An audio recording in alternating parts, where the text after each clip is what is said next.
1장 28절에서 29절 함께 읽겠습니다. 시작.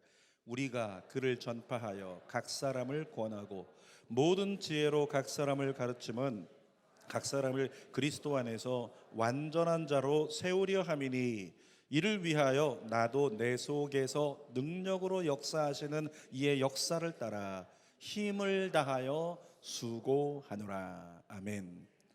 오늘은 골로새서 1장 28절에서 29절까지 말씀을 가지고 앞서지 말고 따르기만 하라. 따라합시다. 앞서지 말고 따르기만 하라. 아멘.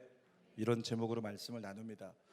우리가 운전을 하다 보면 이렇게 같이 그룹이 이동을 하게 되면 한 차로 갈 수 없으니까 차량이 한 대, 두 대 내지는 세 대씩 움직일 때가 있어요. 그러면 같은 장소를 요즘은 내비게이션을 따라서 가지만 이전 같으면 어떻게 하냐면 앞차가 가면 그 차를 따라가는 거예요. 그래서 앞차는 뒤를 백밀러를 바라보면서 잘 따라오는가 살펴보아야 되고 그렇게 앞차를 따라가는 이런 일들을 경험할 때가 있다는 거죠. 근데 여러분 앞차를 따라가 본 분들 운전할 때 경험하셨을 거예요. 앞차 따라가는 게 쉽습니까? 어렵습니까? 앞차 따라가는 게요 어렵습니다. 차라리 내가 앞에 가는 게 편한 거지 앞에 가는 차를 따라가는 거 생각보다 쉽지 않다는 거예요. 제가 장례를 목사니까 많이 집례를 하는데 장례식 마지막 날 발인을 하게 되면 먼저 운구하는 차가 출발을 해요. 리무진이 출발하든지 아니면 버스가 출발하면 그 뒤를 가족들의 차량들이 출발을 함께 하는 거예요. 한 대가 출발하고 두 대가 출발하고 세 대가 때로 많을 때는 7대까지 이렇게 늘어서서 가는 거예요. 전부 다 비상 깜빡이를 켜고. 근데 여러분 목사님 차가 좀 빨리 가고 싶다고 잘 따라가고 싶다고 중간에 끼어 들어갈 수가 없어요. 그러니까 목사님 차는 제일 뒤에 서가지고 거기를 막 따라가는 겁니다. 가다 보면 멀리서 신호가 보이는데 신호가 바뀔 것 같으면 끊어질까봐 바짝 붙어가지고 이렇게 비상등 켜고 쫓아간단 말이죠. 근데 가끔씩은 그렇게 따라가다가 앞차를 놓쳐버리는 수가 있어요. 그렇게 되면 굉장히 당황스럽죠. 어떻게 가야 되나 모를 때가 있으니까. 그래서 실수했던 경험들이 좀 있어서 이제는 어떻게 하냐면 행선지를 확인해 놓은 다음에 그냥 먼저 앞질러 가 있습니다. 얼마나 속이 시원한지 몰라요. 따라갈 때는 끊어질까봐 신호가 바뀔까봐 걱정하는데 그냥 먼저 앞질러서 가면 굉장히 편하다는 거죠. 여러분 그럼에도 불구하고 우리가 살아가면서 무조건 뒤에서 따라가야 할 때가 있다는 겁니다. 예를 들어서 세 대 정도의 차량이 움직일 때 나보다 상관 나보다 어쩌면 지위가 높으신 분이 이동하는 차가 있으면 앞에서 가면 혼나는 거예요. 뒤에서 따라가야 되는 거죠. 그리스도인은 누구를 따라가는 사람들인가? 그리스도인은 예수 그리스도를 따라가는 사람. 아멘입니까? 예수 그리스도를 따라가는 사람이 그리스도인이에요. 여러분에게 물어볼게요. 예수님 따라가는 거 쉽습니까? 예수님 따라가는 거 쉽나요? 확실하게 대답을 해요. 어렵잖아요. 어려워요. 예수님 말씀하셨어요. 나를 따르려거든 어떻게 해라?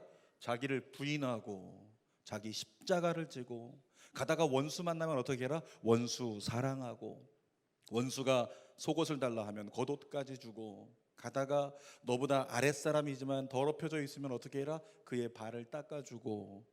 이것이 예수님의 말씀이세요. 그러니까 예수님이 말씀하신 성경 말씀을 따라 살아간다는 건 굉장히 우리에게 있어서 큰 부담이고 그건 힘든 일이라고 하는 거죠. 하나님 따라가는 것도 똑같아요. 구약의 이스라엘 백성들이 하나님을 따라가는 것도 쉽지 않았습니다. 어려웠습니다. 이스라엘 백성들의 광야 행진을 보면 알 수 있어요. 하나님 따라가는 거 어렵습니다. 광야를 40일이면 지나갈 수 있다 그래요. 걸어서 성인의 걸음으로 40일이면 갈 수 있는 광야를 내가 앞서가면 40일이면 끝나는데 하나님 따라가느라 얼마나 걸렸어요? 40년 걸렸잖아요. 그러니까 하나님 따라가느라 40년 걸린 거 내가 가면 40일이면 끝나는데 하나님 따라가는 것도 굉장히 어려운 거죠. 여러분 그럼에도 불구하고 그리스도인은 40년, 100년이 걸릴지라도 하나님만 따라가야 될 줄 믿습니다. 예수님만 따라가야 될 줄 믿습니다.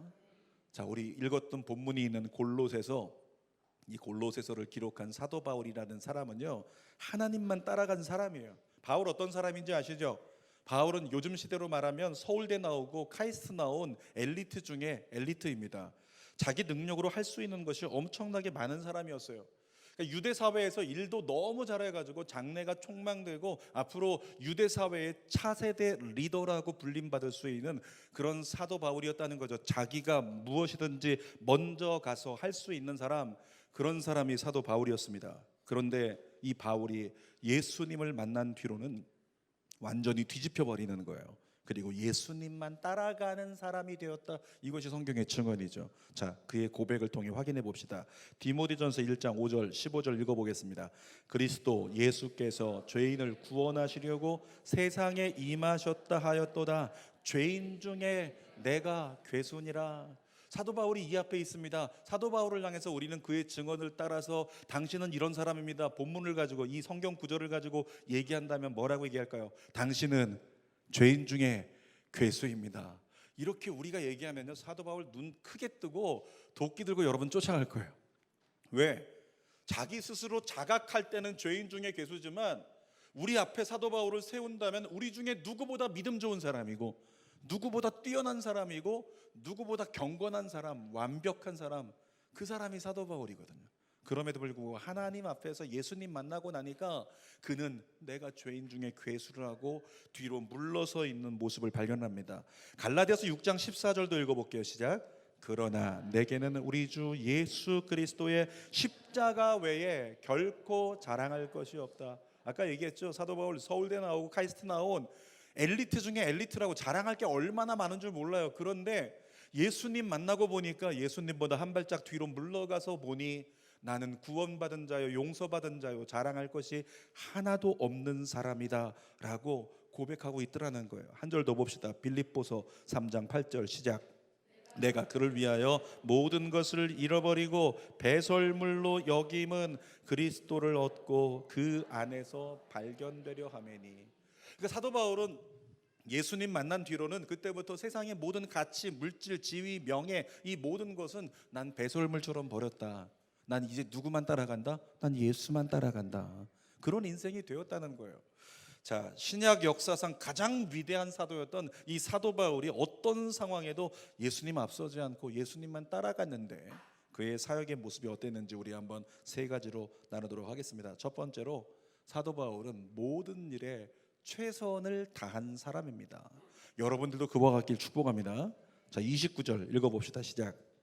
이를 위하여 나도 내 속에서 능력으로 역사하시는 이의 역사를 따라 힘을 다하여 수고하노라. 사도 바울의 모습을 한번 생각해 보세요. 무언가 사도 바울이 일하고 있습니다. 어떻게 일한다고요? 마지막 제일 밑에 줄에 힘을 다하여 수고하고 있는 거예요. 그것이 구제든 그것이 청소든 그것이 안내하는 것이든 그것이 찬양하는 것이든 그것이 가르치는 것이든 사도 바울은 힘을 다하여 수고하고 있던 사람이라는 거죠. 근데 헬라어에 이 수고하노라, 여기에 어떤 단어가 쓰였냐면 코피오라고 하는 단어가 쓰였어요. 그러니까 사도 바울의 그 수고, 자기 사명을 향한 수고가 얼만큼이었냐면 코피오라는 단어의 의미 속에 담겨 있는데요. 그 의미는 이런 것입니다. 피로하여 지치다, 이런 의미가 있어요. 이거는 싸움과 전쟁에 대한 건데 싸우느라 상대방을 넘어뜨리느라 최선을 다해서 마지막에 어떻게 돼요? 여러분 권투 보셨습니까? 권투가 중간에 한번 KO로 이겨버리면 좀 쉽다 그래요. 근데 마지막 라운드까지 권투가 이렇게 이어져 가지고 마지막 라운드 공이 딱 울리고 그제서야 끝나버리면 선수들 둘 다 완전히 기진맥진해서 지쳐버린대요. 그때 심판이 이쪽 선수가 이겼다고 손을 치켜드는데 그때 어떻게 해요? 와, 이렇게 들지 못해요. 어떻게 들어요? 힘이 빠져가지고 지쳐가지고 이렇게 끌려 올라가는 손을 든다는 거죠. 여러분, 그만큼 내 모든 걸 다 쏟아서 피곤하여 지칠 정도, 이것이 사도 바울이 예수 그리스도를 따라가느라 수고를 다한 그의 삶의 모습이었다고 하는 거죠. 그 의미가 헬라어로 뭐라고요? 코피오. 다른 말로 얘기하면 코피날 정도로 열심히 했다, 그런 의미예요. 옆에 사람에게 얘기해 줍시다. 코피날 정도로 열심히 합시다.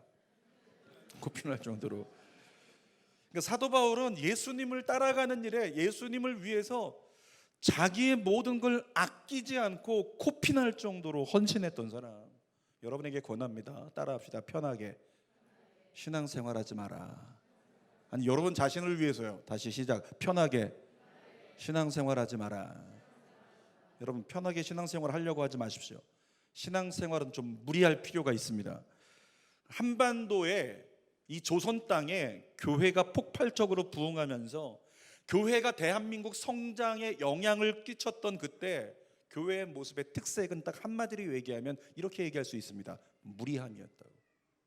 그 당시에 교회가 성황하고 교회가 부흥하면서 대한민국의 성장을 이렇게 밑거름으로서 함께 노력하고 애쓰고 이바지하고 주도했던 그때 교회의 모습은요, 무리함이었다고요. 여러분, 저는 지금도 중학교 2학년 때 제가 다니던 철야 예배를 잊지 못합니다. 철야 예배가 몇 시에 시작이 됐냐면 11시에 시작이 됐어요. 11시에 예배가 시작이 되면 그때부터 시작해서 꼬박 예배드리고 기도하고 예배드리고 4시에 예배가 끝났어요. 11시에 시작해서 4시에 예배가 끝났다는 거예요. 근데 그때 기억하기로 성전이 한 1000명쯤 들어가는 성전인데요, 그 성전에 이 앞에 빈자리가 어디 있어요? 바닥에도 돗자리가 다 깔려 있었어요. 걸어 다닐 자리가 없었습니다. 그곳에 가족들이 함께 모여서 예배드리고 어린아이는 누워서 이렇게 누워있고 그 가운데 누군가는 무릎을 꿇고 통곡하면서. 근데 저는 중학교 2학년 친구 따라서 그 철야 예배를 갔었는데 우리는 돗자리가 없으니까 어디 앉았냐면 저 애기 데리고 오는 엄마가 애기 누워있는 그 옆자리에 잠깐 이렇게 들어가서 거기서 무릎 꿇고 같이 예배를 드리면서, 그러니까 성전에 어떤 것도 빈 공간 없이 가득한 사람들이 인산인해로 모여서 하나님을 향하여 밤이 맞도록 부르짖으면서 주님 은혜를 달라고, 주님 나에게 은총을 달라고, 하나님을 만나게 해달라고. 아멘. 여러분에게 그 갈망이 있기를 축복합니다. 여러분, 그랬던 과거의 모습, 제가 청년부에서 활동을 할 때 청년들의 모습을 지금도 잊지 않아요. 청년들이요, 일주일에 시키지 않아도 5일 이상 교회에서 모였어요. 저는 여의도 순복음교회에서 이렇게 신앙생활을 했는데 그 당시에 청년 중에서 상계동에서 와요. 상계동에서 5일을 교회를 출근했다가 퇴근하면 오고 학교 갔다가 끝나면 오고 그러면서 일주일에 5일을 교회 와서 사는 거예요. 교회 와서 성경 공부하고 교회 와서 기도 모임하고 교회 와서 예배드리고 그 가운데 또 밤이 맞도록 철야 예배드리고 또 여러 가지 연습하고 노력하면서 그렇게 애쓰고 힘쓰던 청년들, 그들이 어떻게 됐냐면 그들 가운데 목사가 나오고 그들 가운데 선교사가 나오고 그들 가운데 평신도 선교사가 나오고. 별로 여러분 공감을 안 하네요. 나는 그런 거 싫다 이런 표정으로. 여러분에게 그 일이 일어날지어다. 내년에 신학 다 갈지어다. 막 이렇게 해버리고 싶네요. 똑같은 거 공감해 보라고. 근데 여러분, 그 가운데 그들 때문에 한국교회가 부흥한 거고 한국교회가 세워진 거고 주님 오실 길이 준비되는 역사가 일어났다라고 하는 거죠. 언제 그런 일들이 일어났다고요? 언제 신앙생활에 좀 무리하는 일들이 일어날 때 그와 같이 여기저기서 하나님의 사람들로 말미암아 사회가 바뀌고 캠퍼스가 바뀌는 이런 일들이 일어났다고요. 근데 요즘 신앙생활 보세요. 무리가 없잖아요. 무리함이 없으니까 열매가 없어요. 캠퍼스에 점점 구원받은 영혼들은 씨가 말라가고 있는 이 시대 가운데 우리가 살아가고 있다는 거죠. 요즘에 감사한 거는 주는교회 성도들이 무리하고 있어요. 좀 무리하고 있습니다. 화요일날 중보기도 한다고 나와서 기도하고 수요일날 은하수 예배 있다고 오전에 나와서 예배드린 분들이 저녁 예배 또 나와서 예배드리고 찬양하고, 목요일날 에스라 성경 공부한다고 모이고 또 제자훈련한다고 모이고, 금요일날 또 구역예배 온다고 모이고, 철야 예배까지 나와서 모이고, 그 와중에 제자훈련하고 전도하고 각종 훈련과 모임들이 계속되는데도 성도들이 거기에 참여하는 사람들이 많아지고 있다라고 하는 거죠. 사랑하는 여러분, 평일에 주중 예배를 나오신 분들은 느낄 겁니다. 주는 교회가 이 부활절을 앞두면서부터 계속 무리를 했어요. 40일 동안 사감소감, 40일 동안 감사를 나누자. 그 다음에 40일 동안에 우리 기한 돌파 1시간 기도해보자. 그 다음에 50일 믿음 행동, 성령을 간구하며 우리 믿음 행동을 함께 해보자. 그러면서 달려가던 그런 가운데 변화된 게 있어요. 우리 주는교회 안에 달라진 게 있어요. 그게 무엇일까요? 주중 예배가 달라졌어요. 주중에 예배 나오신 분들은 아실 겁니다. 느낄 겁니다. 주는교회 진짜 부흥이 일어나고 있습니다. 진짜 부흥은 사람이 많아지는 게 아니에요. 진짜 부흥은 하나님 안에 영혼이 바뀌는 거예요. 우리의 가치가 바뀌는 거예요. 그런 부흥이 주는교회 안에 영적으로 강해지는 역사로 일어나고 있더라고 하는 거죠. 저도 요즘에 사역 가운데 이 스케줄을 보니까 조금 무리한 사역을 하고 있다는 걸 제 스스로도 느껴요. 제일 고단한 때가 언제냐면 토요일인데요. 토요일 날 철야 예배를 11시에서 11시 반에 끝나고 나면 다들 집으로 돌아가는데 저 집에 못 갑니다. 제자 훈련 하느라고. 이번 주에도 지난 금요일에도 새벽 1시 반까지 제자 훈련 했고, 그 전주에도 1시 반, 2시까지 제자 훈련하고, 그렇게. 근데 그때 돌아가서 집에 가니까 이제는 나이에 오자가 붙기 시작하면서부터요, 저녁에 늦으면 12시 넘으면 잠이 안 와요. 잠이 안 와서 막 자고 싶은데 2시에 들어가서 자야 되는데 왜 아침에 제자 훈련 또 있거든, 토요일 날 아침에. 빨리 자야 되는 잠이 안 와가지고 엊그제도 새벽 4시까지 책 보다가 그냥 글 쓰다가 그러고 잠들었어요.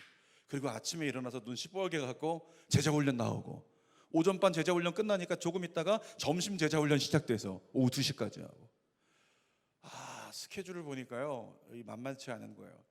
그리고 또 다른 좋은 날들 많이 있는데 하필이면 월요반 제자반이 구성이 돼가지고 월요일 저녁에 또 그냥 빠질 수도 없는, 빠지면 안 되는 눈총을 주는 멤버들이 있어가지고 그 가운데 월요일 제자훈련도 또 진행을 하더라고. 다른 목사님들 월요일날 꼬박 쉬거든요. 근데 월요일날 제자훈련하고 있고, 또 수요일날 수요 저녁 예배, 제가 수요 저녁 예배 때는 설교를 맡기고 찬양 인도를 하거든요. 찬양 인도 해야 되는데 그 예배 직전에 또 1시간 반 제자훈련을 또 우리 10대들 제자훈련을 하고 있고. 그러니까 어떻게 하면 기가 막히게 가장 피곤할 수 있는 타이밍에만 제자훈련 다 들어있어요. 그러니까 그 스케줄 자체가 좀 무리가 된다라는 생각이 들어요. 여러분, 그런데 기억하십시오. 그 무리함이 저를 영적으로 깨우고 있어요. 영적으로 살려내고 있습니다. 오히려 보람이 넘치고 은혜가 넘치는 하나님의 역사가 일어나고 있다는 거죠. 사랑하는 여러분, 사탄은 우리가 신앙생활에 무리하지 못하도록 속삭입니다. 사탄이 속삭일 거예요. 너 바쁘잖아. 넌 시간 없잖아. 그럴 여유가 어디 있어. 할 일도 많잖아. 죄송합니다. 제가 이렇게 말할게요. 웃기지 말라 그래요.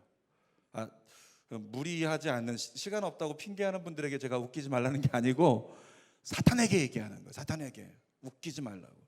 우리 한번 따라합시다. 웃기지 마. 아니, 옆에 있는 사람에게 하는 거 아니고 누구에게? 사탄에게. 다시 한번 웃기지 마. 그 핑계가, 따라해서 핑계가 나를 막지 못하리라. 아멘.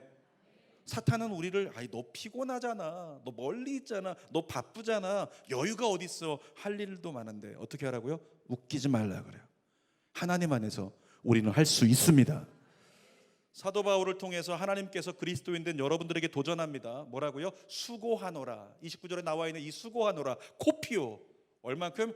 코피가 날 정도로 최선을 다해서 하나님 나라를 위해 달려가라고 사도 바울이 도전하고 있습니다. 여러분, 시간 날 때만 주님 찾으면 코피 날까요? 정규 시간에만 주의 일하면 코피 나겠습니까? 휴식 시간을 빼서라도, 좀 무리가 되더라도 주님 가까이 하고 하나님 나라를 위해서 달려갈 때 그 은혜를 여러분들이 경험하게 된다는 거죠. 회사에서 신우회 예배를 드리시는 분들을 보면 언제 드리냐면, 신우회 예배 드린다고 근무 시간을 이렇게 빼가지고 예배 드리는 데 많지 않아요. 그런 곳도 있지만 대부분의 신우회 예배는 점심시간에 빨리 점심 먹고 잠깐 모여요. 그래서 30분 동안 점심 먹고 30분 동안 모여서 기도하고 예배 드리고 성경 공부 이렇게 다 한다는 거예요. 근데 이분들이요, 대체적으로 은혜가 있어요. 신우회 예배가 은혜가 있는 이유가 뭘까요? 휴식 시간을 빼서라도 주님을 가까이 하기 때문에 그러는 거예요. 내가 좀 시간적인 손해를 보더라도 주님을 예배하기 때문에 그 예배가 은혜로운 겁니다. 사랑하는 여러분, 여러분에게 권합니다. 하나님을 위해서 무리하십시오. 아멘이 적네요. 다시 한번 선포합니다. 편집할게요. 하나님을 위해서 무리하십시오. 자, 두 번째로 바울 어떤 사람이었냐면 사람을 세우는 데 집중했던 사람이에요. 자, 28절 말씀 읽어봅시다. 시작. 우리가 그를 전파하여 각 사람을 권하고 모든 지혜로 각 사람을 가르침은 각 사람을 그리스도 안에서 완전한 자로 세우려 함이니. 그러니까 사도 바울은 그리스도 안에서 만나는 모든 사람을요, 완전한 자로 이렇게 세우려고 하는 그런 사람 세우는 사역을 했어요. 근데 이 완전한 자가 원어 의미 그대로 하면 어떤 의미냐면, 구약의 제사를 생각하면 쉬울 거예요. 구약의 제사 드릴 때 제물을 드립니다. 그 제물은 어떤 제물이어야 돼요? 한마디로 무엇이 없는 제물?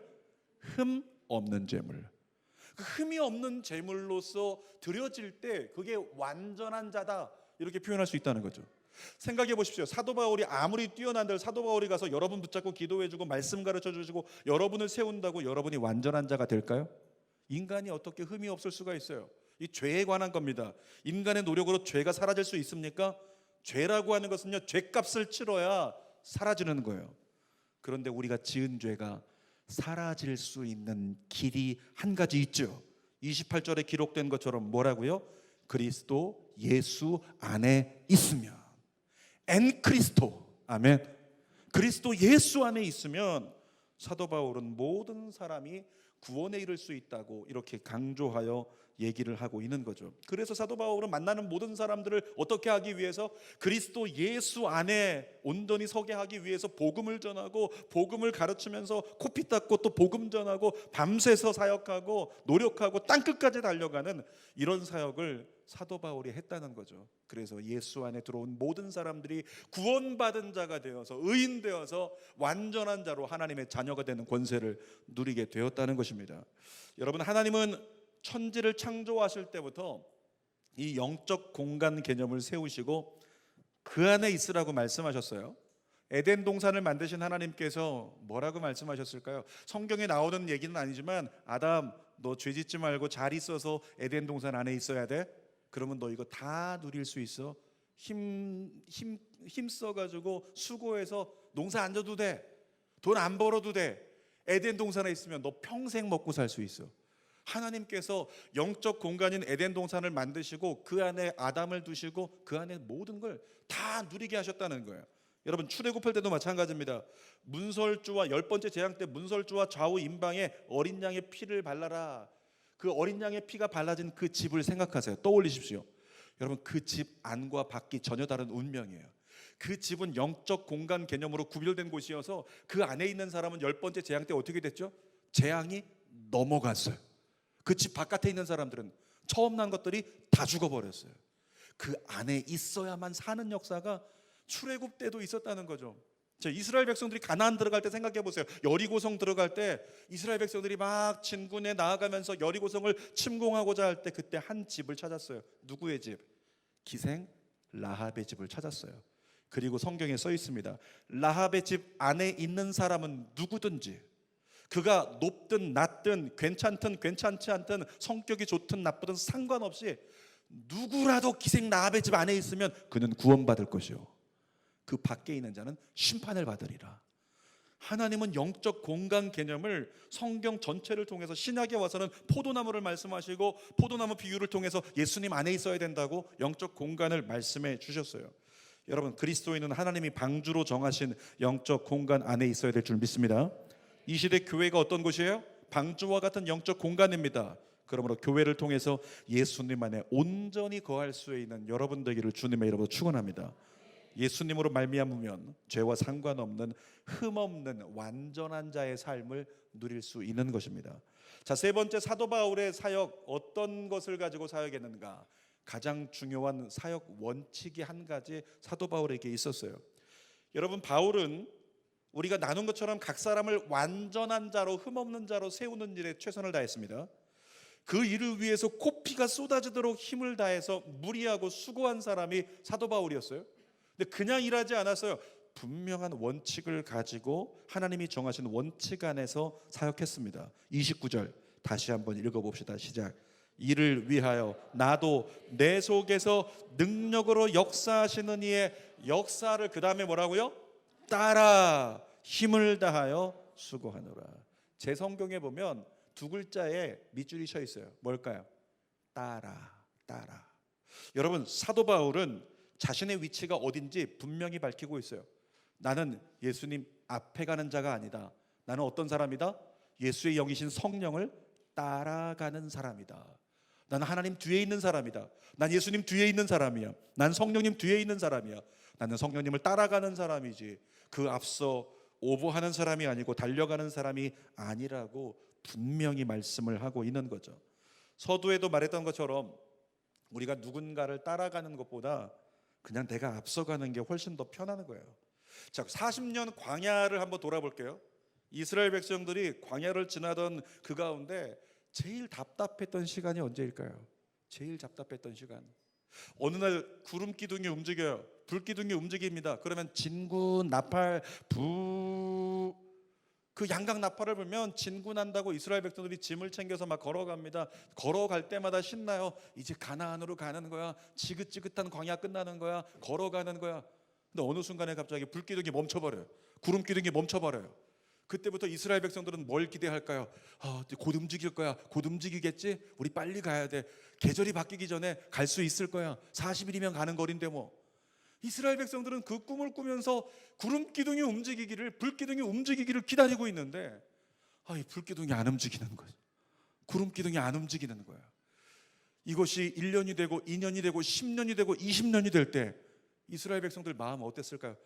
답답했을 거예요. 도대체 언제 움직일 수 있을까?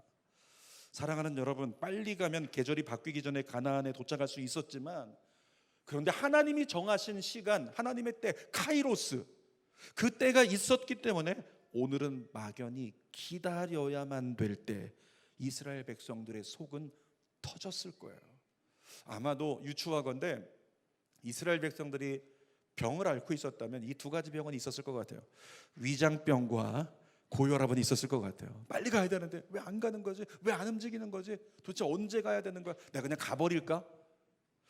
사랑하는 여러분, 문제를 만난 분들이 가끔씩 이런 얘기해요. 목사님, 지금 일이 이렇게 되어가고 있어요. 아무래도 이렇게 해야 될 것 같아요. 목사님, 지금 일이 이렇게 되어가고 있습니다. 아무래도 이렇게 해야 될 것 같아요. 이렇게 저에게 찾아와서 얘기를 하는 거예요.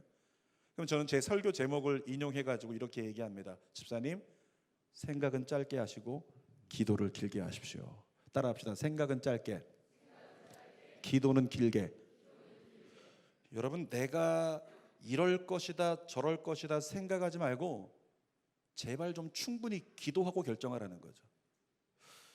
내가 생각하고 결정하는 것과 기도하고 결정하는 것과 어떤 게 더 쉬울까요? 어떤 게 더 쉽겠어요? 내가 생각하고 결정하는 게 쉬운 거예요. 내가 생각해 보니까 아무래도 이게 맞는 것 같아. 그래, 그렇게 하지. 결정하면 끝. 너무 쉬워요. 봉사하는 거, 내 생각에는 이때 이렇게 하는 게 맞는 것 같아. 그럼 그렇게 하는 게 쉬운 거예요. 그런데 하나님을 따라가는 건 어려운 거예요. 기도를 통해서 하나님의 뜻을 따르는 건 어려운 거예요. 때로는 어떤 내가 사역을 하고 어떤 봉사를 하고 선교사님들 중에도 이런 분들이 있어요. 하나님, 이제 많이 지쳤습니다. 저 좀 한국으로 보내주세요. 그리고 하나님께 기도해요. 선교사님 뭘 이렇게 기도해요? 그런 마음 들었으면 좀 쉴 때도 됐으니까 20년 됐잖아요. 쉴 때도 됐으니까 내려놓고 들어오시라고 그냥. 근데 선교사님이 결정을 못해. 왜? 하나님을 따라가야 되니까. 그래서 기도해요. 40일 기도해요. 100일 기도해요. 1년을 기도해요. 근데 우리 하나님 뭐라고요? 아무 대답이 없어요. 불기둥이 움직여야 되는데, 구름기둥이 움직여야 되는데 안 움직여요. 그러면 어떻게? 거기서 버텨야 돼요. 거기서 견뎌야 돼요. 그러면서 기다리는 시간이 힘들고 어렵지만, 여러분, 그럼에도 불구하고 그리스도인은 기도 가운데 응답하시는 하나님만 따라가는 것이 최선인 줄 믿습니다. 설교의 결론을 이야기를 할 건데, 결론이 제일 중요한 이야기입니다. 오늘 제목은 앞서지 말고 따르기만 하라 이것인데, 이 사도 바울이 보니까요, 사도 바울이 진짜 바울이 돼서 열심으로 사역할 수 있었던 근거가 따로 있었더라고요. 그게 뭐냐면 여러분이 인사했던 에네르구메넨이에요. 에네르구메넨. 자, 성경 봅시다. 29절 다시 읽어보겠습니다. 이를 위하여 나도 내 속에서 능력으로 역사하시는 이의 역사를 따라 힘을 다하여 수고하노라. 이 가운데 능력으로 역사하시는 이라고 써 있죠. 능력으로 역사하시는, 이 역사하시는 여기 쓰인 헬라어가 뭐냐면 에네르구메넨이에요. 그러니까 에네르구메넨이라는 게 어떤 의미냐면 활발하게 일하다, 변화시키는 힘을 부여하다.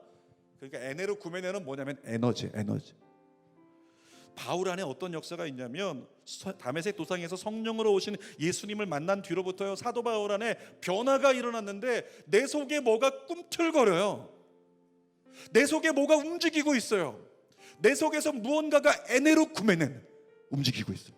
내 속에서 무언가 에네르구메넨 가만히 있지 못하게, 하나님을 전하지 못할 수 없게, 않을 수 없게, 하나님께 찬양하지 않을 수 없게, 손을 들지 않을 수 없게, 주님을 외치지 않을 수 없게 사도 바울 안에서 에네르구메넨, 이와 같은 알 수 없는 에너지가 사도 바울을 뒤흔들고 있는 역사가 일어나는 거예요.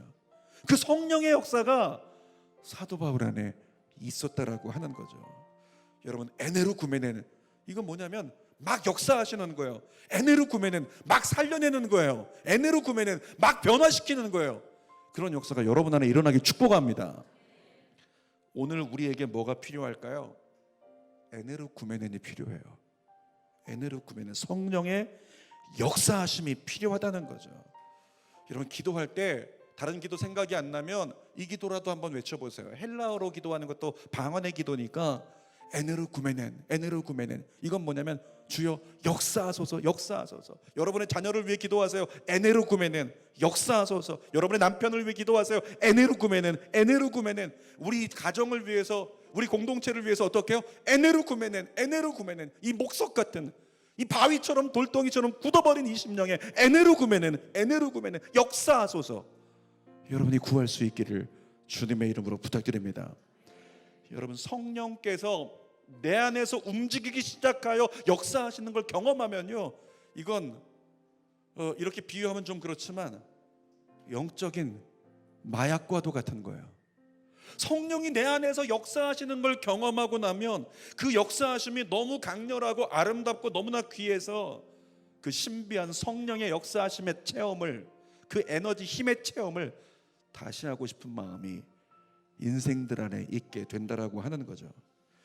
에네르구메넨을 경험할 때 신앙생활을 위해서 무리하는 것이 기쁨이 되고, 에네르구메넨을 경험할 때 그리스도 안에서 머물러서 주님과 함께 살아가는 것이 가장 큰 가치가 되는 겁니다. 에네르구메넨이 우리에게 임할 때 그때 모이기에 힘쓰는 것이 우리 안에 가능해질 것이고, 에네르구메넨이 경험되어질 때 여러분은 나의 확실한 포지션이 어딘지 제대로 찾아가게 될 거예요. 여러분, 묻겠습니다. 그리스도인의 포지션이 어딥니까?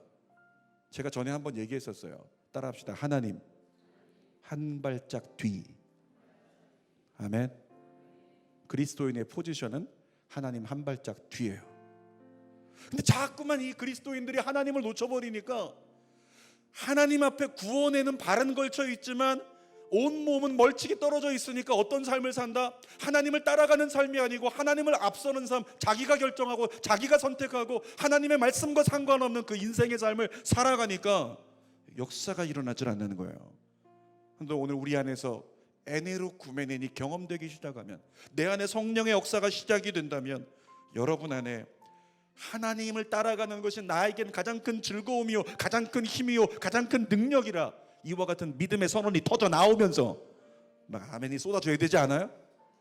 그러면서 주여 나를 그리스도인 되게 하소서, 이 시대 하나님 나라가 임하게 하는데 나를 미랄로 쓰십시오, 이렇게 고백하게 만드시는 역사가 우리 안에 가능해진다라고 하는 거죠. 사랑하는 여러분, 하나님 한 발짝 뒤, 그 자리를 지켜낼 수 있도록 도우시는 성령의 역사하심, 에네르구메넨, 이것이 여러분에게 임하기를 축복합니다. 하나님보다 앞서지 말고 성령의 인도하심만 따라가는 믿음의 종들 되기를 주님의 이름으로 축복합니다. 기도하겠습니다. 살아계신 아버지 하나님, 그렇습니다. 우리가 인생을 살아가면서 우리가 있어야 될 포지션은 하나님 한 걸음 뒤입니다. 앞서지 말고 한 발짝 뒤에서 철저히 기도하면서 끝까지 기다리면서 하나님만 쫓아갈 수 있는 믿음의 종들 되게 하여 주옵소서. 그 가운데 성령이여 우리 안에서 하는 성령으로 말미암아 역사하시는 에네르구메넨, 그것이 경험되게 하시고, 그때 신앙생활의 사도 바울처럼 코피가 쏟아질 정도로 무리하여 영혼들을 온전히 세우는 일에 최선을 다할 수 있는 진짜 그리스도인 될 것이요, 뿐만 아니라 철저하게 앞서지 않고 하나님만 따라가는 온전한 예배자로서의 질서를 내 인생에 세울 수 있는 줄 믿습니다. 오늘 그 은혜가 사랑하는 모든 종들에게 임하게 하여 주시옵소서. 예수님의 이름